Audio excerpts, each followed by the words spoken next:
3 losses in a row, a 500 record. Something has to change at some point. This segment is brought to you by The Athletic, featuring in-depth coverage from Clevis Murray, Jared Weiss, Jay King, all of our Celtics friends. Go to theathletic.com/thegarden and receive 40% off today.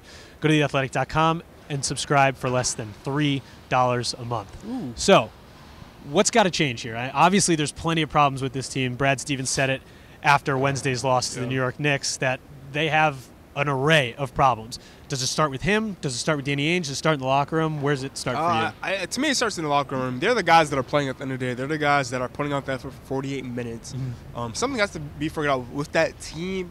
Brad can only do so much. He can always give like a speech or a rotation change. But guys got to play. Like the same rotation be playing every night. They have to figure it out themselves. But Brad can only figure out like systematically how I can do it. Is it plays? Is it like the way I'm using guys? Is it the way I need to change the way I need to talk to guys or play guys? But for the main part, I think it's in the locker room with those players. At some point, if it is on the players, do guys have to step up and like force change with their teammates? Obviously, somebody's got to be the voice. Kyrie said he's doing his best to lead this team. Gordon Hayward said the same thing. But at some point, whether it's looking in the mirror or having someone else tell you, Terry Rozier, for example, his shot selection has been atrocious lately. And it's unfortunate because we saw how well he performed last year in the playoffs, and now he's on a contract year. And earlier in the season, he was pressing, and Brad Stevens said it himself. He was pressing, and it still just doesn't seem to be working. I mean, he had a good game in Charlotte. He really did. He had probably the best stretch in the beginning of that second quarter of his season, but his shot selection is brutal. His defense is really tough, especially in Wednesday night's loss. What can he do differently? Does his rotation need to change? What's the move there? Rozier stay your backup guard. Next to Marcus Smart. I think maybe Rozier has to take better shots. I guess if he's taking horrible shots, maybe play make a little bit more. Yeah. But again, if the shots goes in, no one's really complaining. He's not really a 3-point shooter. He's more of like an in between type of guy. Kind of a slasher. Yeah, like a slasher. But I think he's just trying to play make more. And if he can, just create for himself and just do it, even it out a little bit. Kind of like Kyrie through the past 2 games. Kyrie's evened out playmaking and scoring.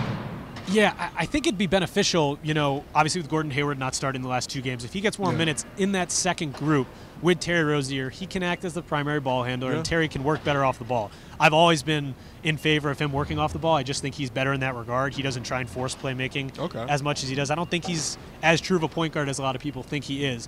Say this problem persists. This is a crazy, little crazy here. Theories and now. This is what happens when the Celtics lose 3 games in a row and the sky is falling and we're at 9-9. Do you give Brad Wanamaker any more minutes at some point? And I'm actually dead serious. I'm not saying significant minutes, just like a 5 to 6 minute stretch. He's great on defense. He has, he has great experience overseas. Do you give him a go at any point? I mean, the Celtics tried that against the Utah Jazz, and Brad must have not been that impressed to play him again. But that was kind of garbage minutes at the end. I want second quarter Brad Wanamaker minutes. He ran with Kyrie. What could you do better?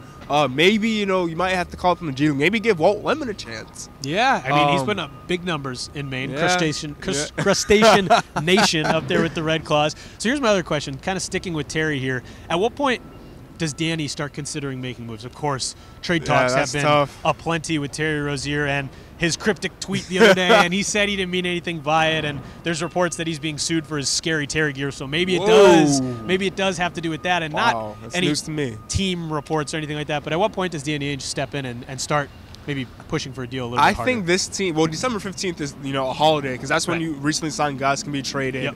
But I give this team a little bit more. I say maybe until January, at least until the All-Star break, to figure things out. Because All-Star breaks when you are who you are at that point. Yeah. And like the Cavs did last season, they blew it up in February. Right.